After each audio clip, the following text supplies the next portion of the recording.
Pour ceux qui viennent de se joindre à nous, je suis le prophète Carole Michel Vangou. Je suis le pasteur du centre évangélique Les Palmiers à Saint-Étienne dans la Loire en France. Et ce matin, j'aimerais nous parler de la part du Seigneur sur un thème, la discrétion. La discrétion. Mais avant cela, je voudrais prier. Seigneur, nous te bénissons et nous te rendons grâce. Merci Seigneur pour cette parole que tu as déposée dans mon cœur et que tu as voulu que je puisse partager avec ton peuple. Seigneur, je me tiens là à ta disposition. Utilise-moi à ta convenance. Seigneur, donne-moi les mots qu'il faut. Aide-moi à avoir l'attitude qu'il faut afin que notre Dieu, rien n'empêche le message d'être véhiculé correctement. Seigneur, tu sais, je le sais, que sans toi, moi je ne suis rien. Seigneur, ce matin encore, j'ai besoin de toi. Soutiens ma langue. Rends-moi un langage facile afin que notre Dieu, je transmette ton message. Et surtout que les anges de l'Éternel, Papa, campent aussi bien à mes côtés qu'à côté de ceux qui sont en train de m'écouter. Papa, que le Saint-Esprit amplifie tout ce que je dirai dans le cœur de ton peuple, afin que chacun reçoive la part qui est la sienne. Bénis ces instants dans le précieux nom de notre Seigneur et Sauveur, Christ et Jésus. Ainsi je prie. Amen. Alléluia. Gloire à Dieu. Alors sans plus tarder, j'aimerais nous inviter à ouvrir, à allumer nos Bibles dans le livre de Ésaïe. Ésaïe chapitre 39.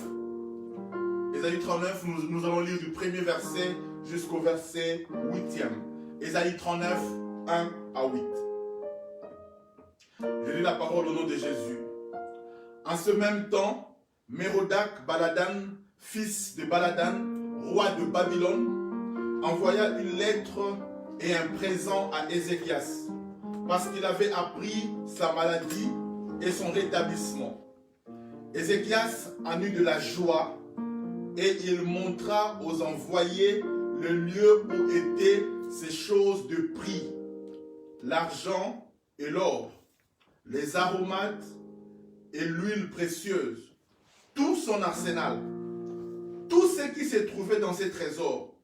Il n'eut rien qu'Ézéchias ne leur fit voir dans sa maison et dans tous ses domaines.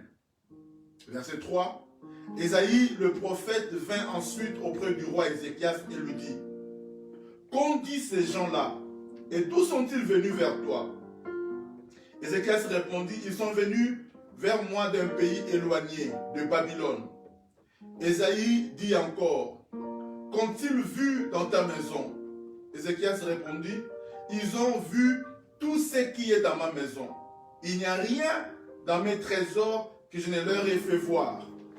Alors Ésaïe dit à Ézéchias: écoute la parole de l'Éternel des armées. Voici les temps viendront où l'on emportera à Babylone tout ce qui est dans ta maison et ce que tes pères ont amassé jusqu'à ce jour. Il n'en restera rien, dit l'Éternel. Et l'on prendra tes fils qui seront sortis de toi et que tu auras engendrés pour en faire des eunuques dans le pays du roi de Babylone. Ézéchias répondit à Ésaïe: la parole de l'Éternel que tu as prononcée est bonne, car, ajouta-t-il, il y aura paix et sécurité pendant ma vie. Parole du Seigneur. Gloire à Dieu. Bien-aimés dans le Seigneur, je rappelle encore que je suis en train de parler sur la discrétion. Dans cette histoire, nous voyons comment est-ce que le roi Ézéchias n'était pas du tout discret. Et nous voyons aussi les conséquences qui ont suivi son manque de discrétion. C'est lui qui nous parle de cette histoire, c'est le prophète Ésaïe. Le prophète Ésaïe, c'est celui qui a écrit le livre d'Ésaïe. Ésaïe, ce prophète, il est contemporain pour avoir quelques informations le concernant. Ésaïe, il est contemporain du prophète Michée et du prophète Osée. Certains théologiens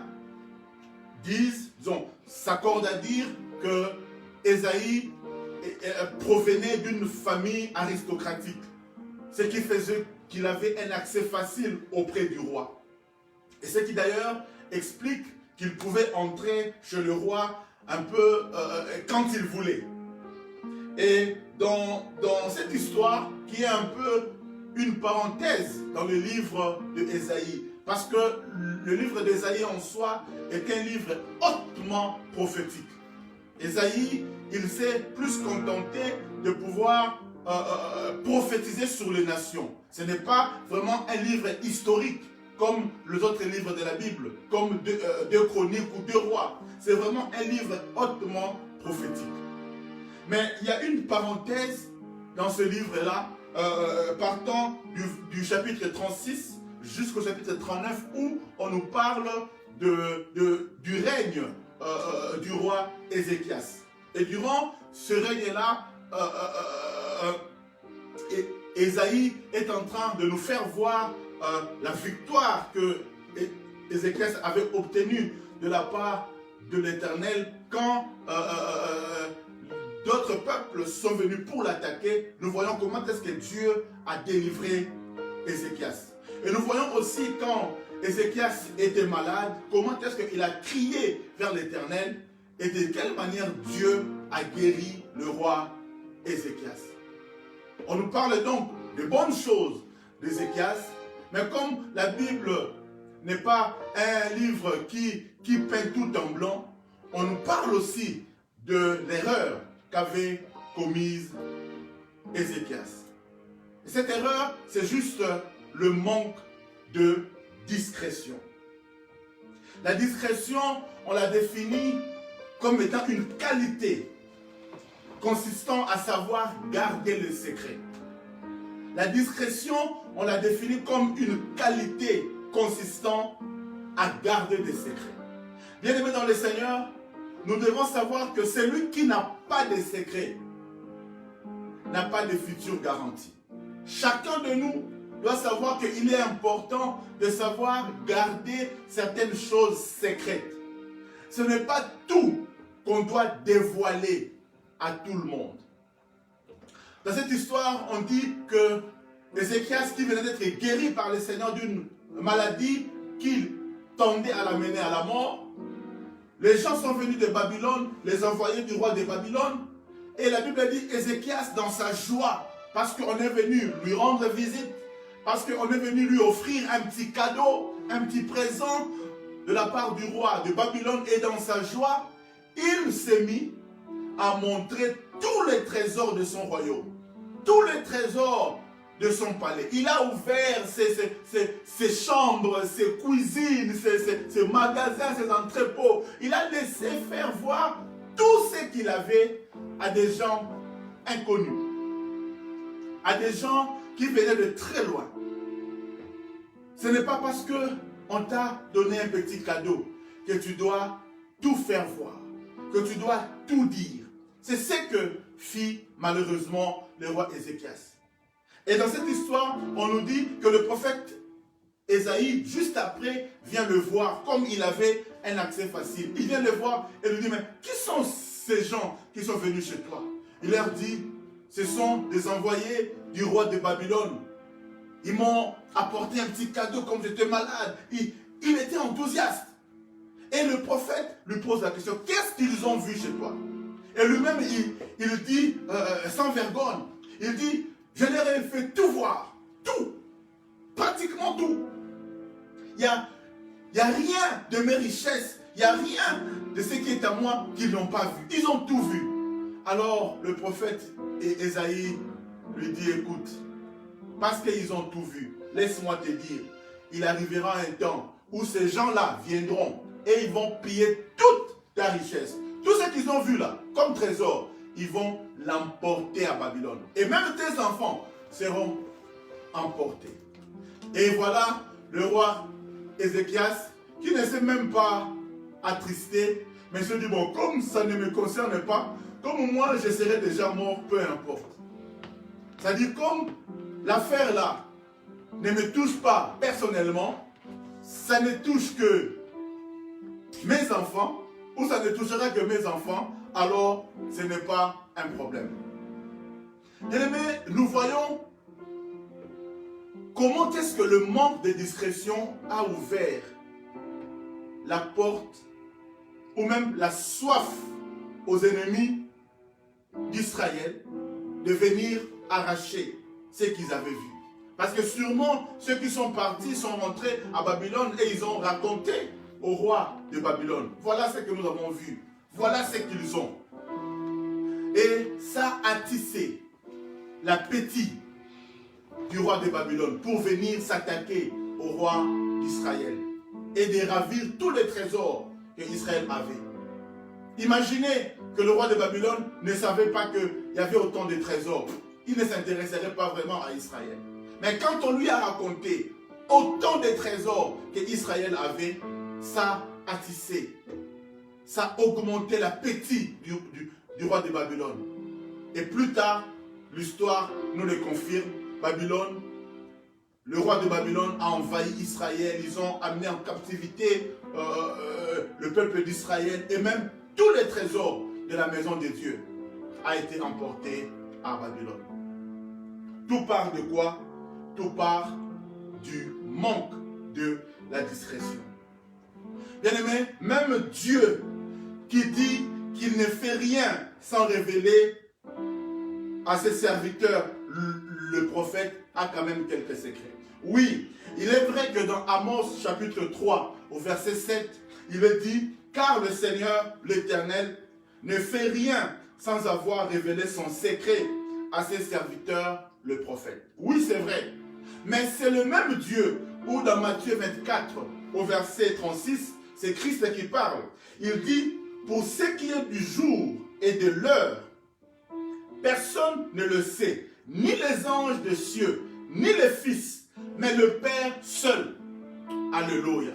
Oui, le Dieu qui ne fait rien sans avoir révélé son secret à ses serviteurs, le prophète, il a quand même des secrets qu'il a gardés pour lui.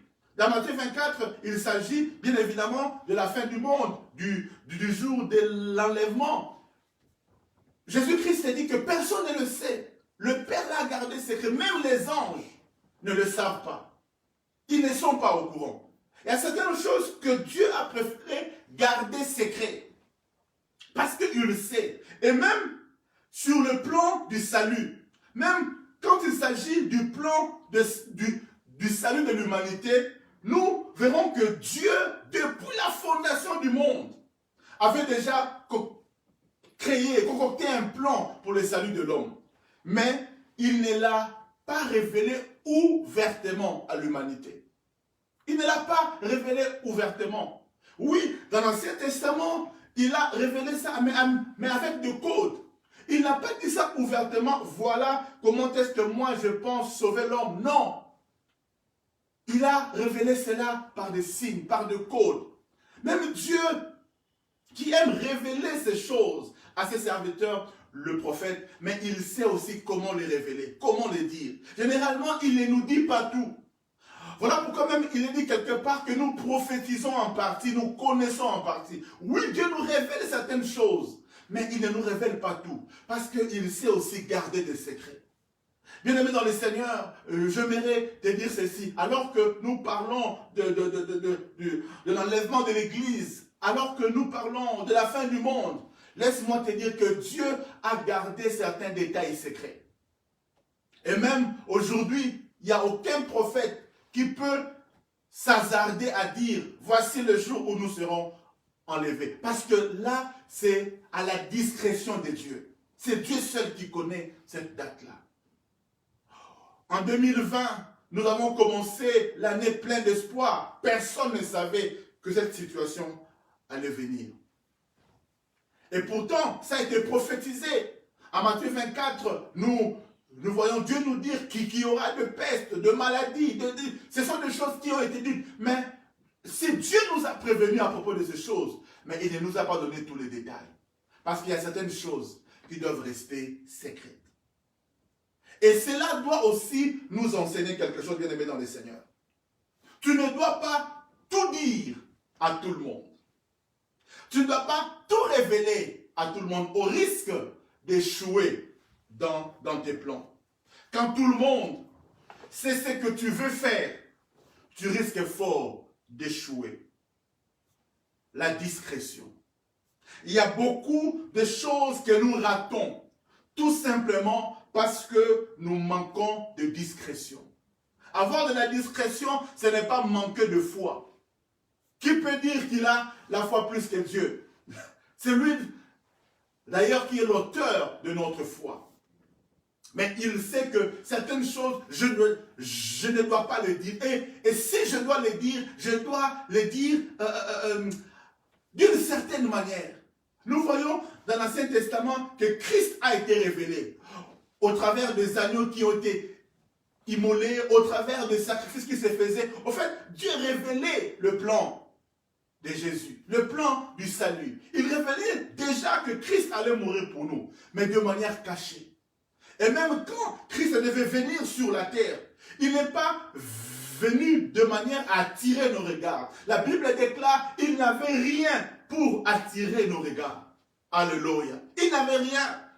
Et même quand il est venu, la Bible déclare que pendant 30 ans, il a vécu dans une certaine discrétion. On nous raconte un épisode de sa vie à l'âge de 12 ans. Et juste après, entre 12 ans et ces 30 ans, 18 ans de silence. Même Dieu savait se faire discret. Il savait être discret. Mais nous aujourd'hui, surtout avec les affaires des réseaux sociaux, nous pensons qu'à cause de la foi, nous devons tout dire. Non, bien aimé dans le Seigneur. Il y a certaines choses, si tu veux les réussir, il faut savoir fermer ta bouche. Il faut savoir être discret. Il faut savoir garder certaines choses secrètes. Les révéler peut-être au bon moment. Et si même il faut le révéler, il faut penser, réfléchir à comment révéler certaines choses. Un homme qui n'a pas de secret n'a pas d'avenir. Un homme qui n'a pas de secret est tellement vulnérable. Il faut que tu saches garder certaines choses pour toi. Il y a beaucoup de choses que tu peux rater, tout simplement parce que tu manques de discrétion. Il y a beaucoup de combats qui nous sont livrés juste à cause du manque de discrétion. Babylone est venue s'attaquer à Israël quelque part parce que le roi Ézéchias avait manqué de discrétion. Quand tu montres à un peuple tout ce que tu as, tout ton or, tout ton argent, bien aimé, tu penses que lui, s'il manque l'or, ça ne va pas attiser son appétit? Aujourd'hui, pour ceux qui connaissent un peu l'histoire de la République démocratique du Congo, on s'attaque au Congo par ses voisins. Pourquoi? Parce qu'ils voient combien le Congo est riche. Et ils disent on doit s'attaquer à eux. Quand nous ouvrons nos portes afin que nos ennemis viennent, voient toutes nos richesses, bien aimés dans le Seigneur, et eux, quand ils ont faim, ils n'ont rien, vouloir ou pas, ils vont chercher à s'attaquer à nous. Il serait une bêtise de croire que tout le monde sera content de ton bonheur. Si tu penses que si tu étales ton bonheur aux yeux du monde, que tout le monde va t'acclamer, que tout le monde sera fier de toi, tout le monde sera heureux parce que toi tu es heureux, c'est une hérésie. C'est une utopie. Tu te trompes. Il y a certaines choses que tu dois savoir garder pour toi. Quand nous réalisons que le plan du salut a été conçu depuis la fondation du monde, mais Dieu révélait cela avec parcimonie. Il révélait cela de manière discrète, en codant certaines choses, pour que même le diable ne sache pas exactement qu'est-ce qui s'est passé. Si le diable savait que sa défaite s'est cachée à la mort de Jésus à la croix, il n'allait pas sûrement amener Jésus jusqu'à la croix. Non. Mais Dieu a caché certaines choses. Et au bon moment, il les a révélées. Certaines choses, tu dois savoir les garder pour toi. Non pas parce que tu manques de foi, loin de là, mais parce que tu veux réussir. Et celui qui doit réussir, celui qui doit aller très loin, doit savoir garder certaines choses secrètes. Je vous rappelle que le diable n'est pas omniscient. ça veut dire le diable ne connaît pas toutes choses. C'est seul Dieu qui est omniscient, qui connaît toutes choses, même nos pensées. Dieu le connaît. Mais le diable ne connaît pas toutes choses. Il y a certaines choses que nous pensons que le diable connaît. Non, le diable connaît seulement quand nous le disons. Il y a certaines choses que le diable est au courant juste parce que toi tu l'as dit. Aussi longtemps que tu ne l'as pas dit, le diable ne le saura pas. La discrétion. Aujourd'hui, avec les réseaux sociaux, nous nous arrangeons pour tout révéler de notre vie. Nous montrons notre vie. Bien aimé dans le Seigneur, il fut un moment un peu dans une certaine naïveté. Nous tous, pris par l'élan des réseaux sociaux, nous avons commencé à nous afficher à gauche, à droite. Mais quels sont les combats que nous n'avons pas reçus après? Quels sont les combats? Il y a quelqu'un qui m'a dit un peu avec sourire, il dit, prophète, à chaque fois que je postais une photo en train de manger au restaurant, en train juste après, il y a mes frères qui m'appelaient. En tout cas, ici, nous, on n'a pas d'argent. Est-ce que tu ne peux pas nous envoyer? Oh! C'est-à-dire, dès que je publie une photo où je suis dans une certaine posture, il faut qu'eux, ils m'appellent pour me demander l'argent. Mais je lui ai dit, c'est toi-même qui t'affiche aussi. Alors, aujourd'hui, nous avons compris que même au niveau des réseaux sociaux, tout ne doit pas s'afficher. Tu risques de t'attirer certains combats. Parce que tout le monde n'est pas heureux de te voir heureux. C'est une utopie, une illusion de croire que tout le monde va t'acclamer parce que tu es dans le bonheur. Non. Il faut savoir garder certaines choses secrètes. Ta vie doit avoir quelques mystères. Les gens ne doivent pas te lire comme on lit un livre. Ta vie ne doit pas être ouverte à tout le monde. Non. Il faut toujours garder une part de secret. Nous voulons, même quand nous sommes en train de prier, bien aimé dans le Seigneur, il y a certaines choses que tu dois dire que quand tu es seul, même dans tes prières. C'est ça aussi la discrétion. Quand tu pries, quand nous prions ensemble, en groupe, je peux lever ma voix, dire certaines choses. Mais quand je suis seul, je dois aussi savoir quand je ne suis pas seul, je dois savoir qu'est-ce que je dois dire et qu'est-ce que je ne dois pas dire. Parce que même dans certains milieux, il y a d'autres qui viennent juste pour écouter tes prières. Certaines informations, j'aimerais vous le dire, le diable les a pendant que tu pries. Parce que surtout quand nous prions ensemble, laisse-moi te dire que même dans nos églises, mais il y a des agents du diable qui sont là. Il y a des sorciers qui sont là. Il y a des infiltrés qui sont là. Il serait totalement naïf de notre part de croire qu'à l'église, tout le monde qui est là est saint. Je parle de nos assemblées locales. Je ne parle pas de l'église corps du Christ. Au niveau de nos assemblées, tout le monde qui vient n'est pas totalement chrétien, non. Il y a certains qui viennent comme des infiltrés du diable. Combien de témoignages n'avons-nous pas eu? Des gens qui sont venus pour s'attaquer au pasteur. Il vient à l'église, mais son seul but, c'est de s'attaquer au pasteur. De chercher à le faire tomber. Mais elle vient à l'église. Alors il est vraiment important de savoir se faire discret. Parce qu'il y a certains qui sont là en train juste d'écouter comment est-ce que tu pries, quel est ton problème dans la prière. Et il prend ces informations-là et il cherche à commencer à te combattre avec. La discrétion. Je bénis le Seigneur pour le don du parler en langue. Voilà pourquoi Dieu même nous a donné une manière de prier en secret, qu'on appelle ça le parler en langue. Parce que même dans nos prières, Dieu a voulu que nous puissions être discrets. Et il nous a donné le don de parler en langue. Dans 1 Corinthiens chapitre 14 au verset 2, 1 Corinthiens 14 verset 2, la Bible a dit, en effet, celui qui parle en langue ne parle pas aux hommes, mais à Dieu. Car personne ne le comprend. Et c'est en esprit qu'il dit des mystères. Alléluia.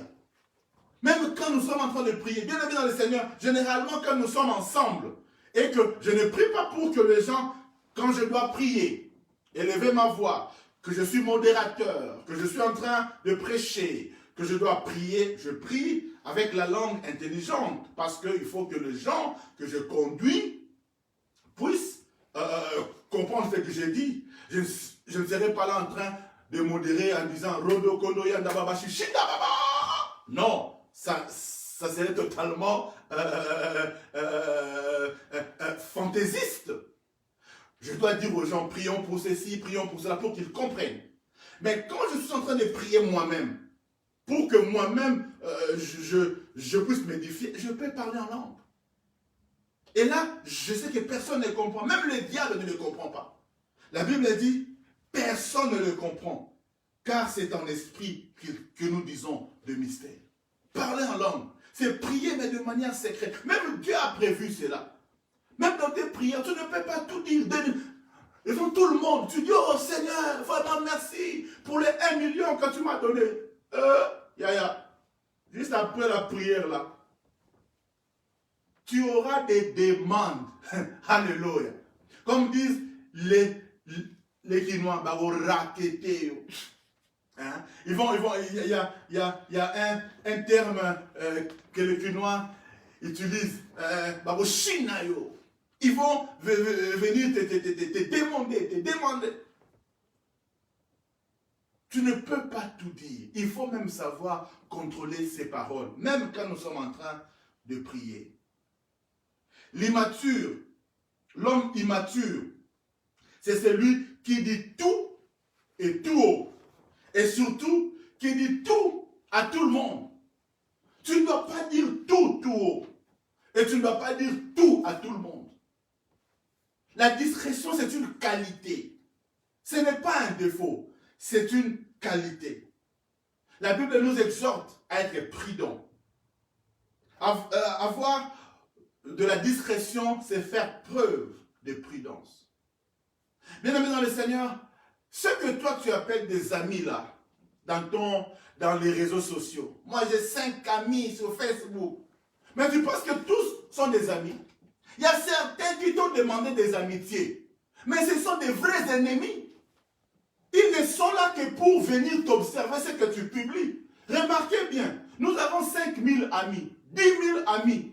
Mais combien commentent tes photos? Combien viennent réagir à tes photos? Il y a d'autres qui sont tes amis, mais qui ne réagissent pas, qui n'écrivent pas, mais qui sont là. Mais pourquoi tu ne quittes pas? Pourquoi tu ne te déconnectes pas? Pourquoi tu ne t'enlèves pas sur la liste de mes amis? Mais ils sont toujours là. Ils ne disent rien. Ils ne commentent pas, mais ils sont là. Toujours en train d'observer. Qu'est-ce qu'il a publié? Il a vu, hein, mais il ne mettra même pas un j'aime. Il ne mettra même pas un commentaire, mais ils sont là, en train d'observer. Qu'est-ce que tu as publié? Banchor, les sorciers, les espions, ils sont là. Voilà pourquoi, bien aimé dans le Seigneur, tu ne dois pas tout publier de ta vie. Tu ne dois pas tout faire connaître de ta vie. Même Dieu a des secrets, Yaya. Et quand je publie, je dois savoir qu'est-ce qu'il faut publier. Nous voulons faire comme ces stars du monde. Bien aimé, laissez-moi vous informer. Même les stars du monde, quand ils publient certaines images, c'est avec un but. Certains le font parce qu'ils sont sponsorisés, ils gagnent quelque chose après.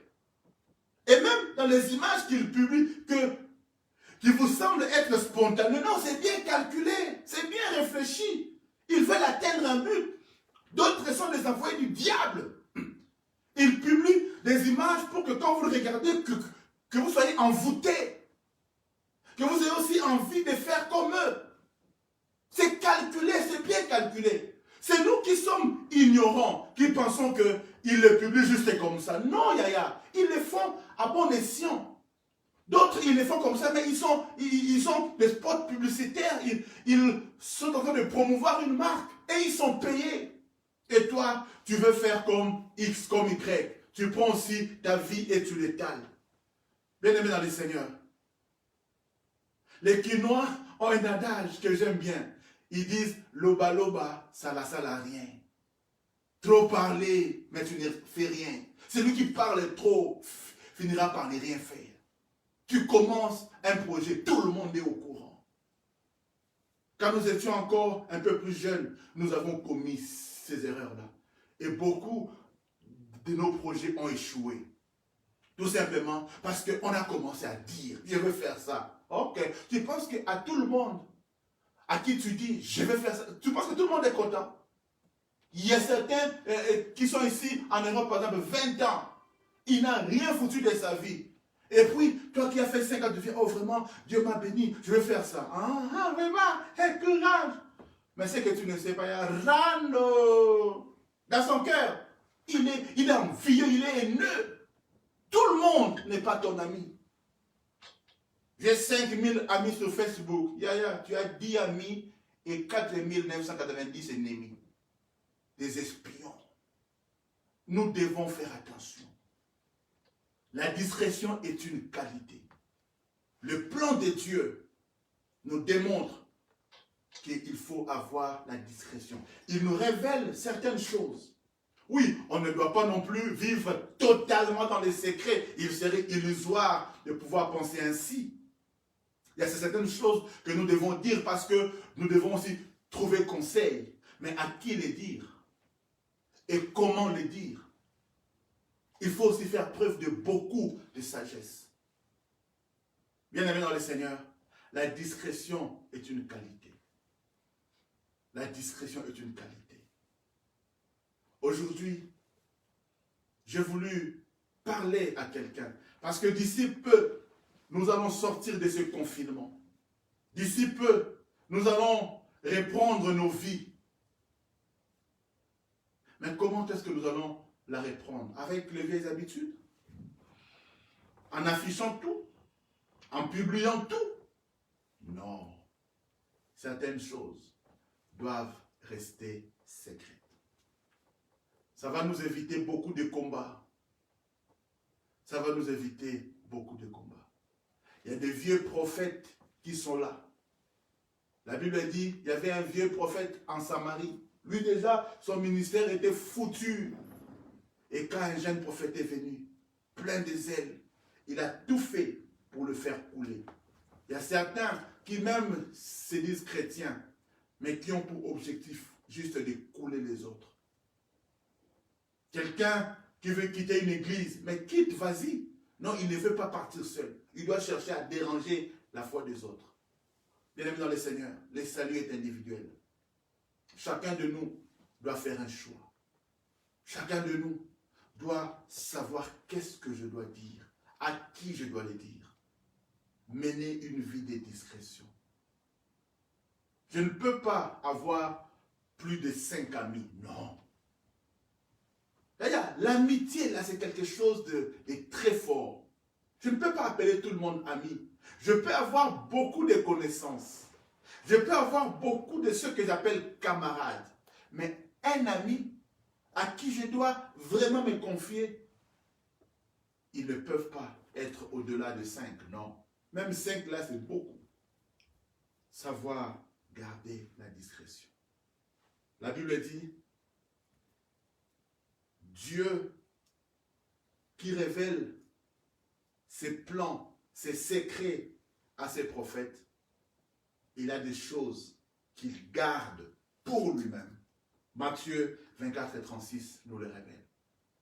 Nous devons dire certaines choses parce que nous voulons avoir un conseil technique. La Bible dit que le projet réussit à cause de la multiplicité de conseils. Mais on ne doit pas tout dire non plus. Il faut savoir garder certaines choses entre toi et Dieu. Et même quand Dieu te dit certaines prophéties, bien aimé dans le Seigneur, la maturité dans l'exercice des dons spirituels consiste aussi à savoir, est-ce que cette prophétie que Dieu me donne, c'est à dire maintenant? Comment les dire? Il y a certaines prophéties que Dieu te les donne, mais ce n'est même pas pour que tu les dises. Il y a certaines prophéties qui sont scellées. Dieu te les dit, mais pour que ça reste toi, entre toi et Dieu. Toi, dès que Dieu te montre quelque chose, Dès que Dieu te révèle quelque chose, oh, il faut que tout le monde sache. Dieu m'a dit ceci, Dieu m'a dit cela. Tu t'attires de combats inutiles. Déjà, tu en informes le diable. 2, tu t'attires. Il y a certains combats que nous recevons. Ce n'est pas parce que nous avons quelque chose, juste à cause de songes, des rêves. Rappelez-vous de Joseph. Toute prophétie n'est pas à dire. Certaines choses, quand Dieu me les dit, je dois avoir de la sagesse. Comment les dire? Rappelez-vous même de Nathan. Quand Nathan devait aller voir David qu'il avait péché, Dieu a montré à Nathan le péché que David avait fait. Mais Nathan est parti voir David. Il ne lui a pas directement dit, voilà ce que Dieu m'a dit. Non. Il a trouvé une formule avec beaucoup de sagesse afin de pouvoir introduire le message et transmettre le message à David. La sagesse. La sagesse. Même quand Dieu me donne une prophétie, et surtout quand il s'agit de moi, je ne dois pas me lever et les crier tout haut. Il y a certains combats que nous recevons juste à cause de ce que nous disons. Certaines choses, Dieu nous les révèle juste pour nous fortifier, nous. Mais ce n'est pas à nous de les dire. Toi, tu sais ce que Dieu m'a promis. Tu sais qui est-ce que moi je serai. Tu sais là où Dieu m'amène. Tu sais. Tu sais quoi? Garde certaines choses. Tu t'éviteras beaucoup de combats. Tu t'éviteras beaucoup des ennemis. Si tu es d'accord avec moi, donne un bon amen. Certains d'entre nous, aujourd'hui, sont dans beaucoup de calamités. Tout simplement parce qu'ils ont manqué ce qu'on appelle la discrétion. Ézéchias a mis tout un peuple dans des tourments, tout simplement parce qu'il a manqué de discrétion. Les réseaux sociaux sont une bonne chose, mais nous devons aussi savoir que tout ne se dit pas, tout ne se publie pas, tout ne se montre pas. Choisis ce que tu dois publier. Choisis ce que tu dois dire. Et surtout, à qui tu dois les dire. Bien-aimés dans le Seigneur, c'est le message que Dieu avait déposé dans mon cœur pour pouvoir te l'apporter ce matin. Prions.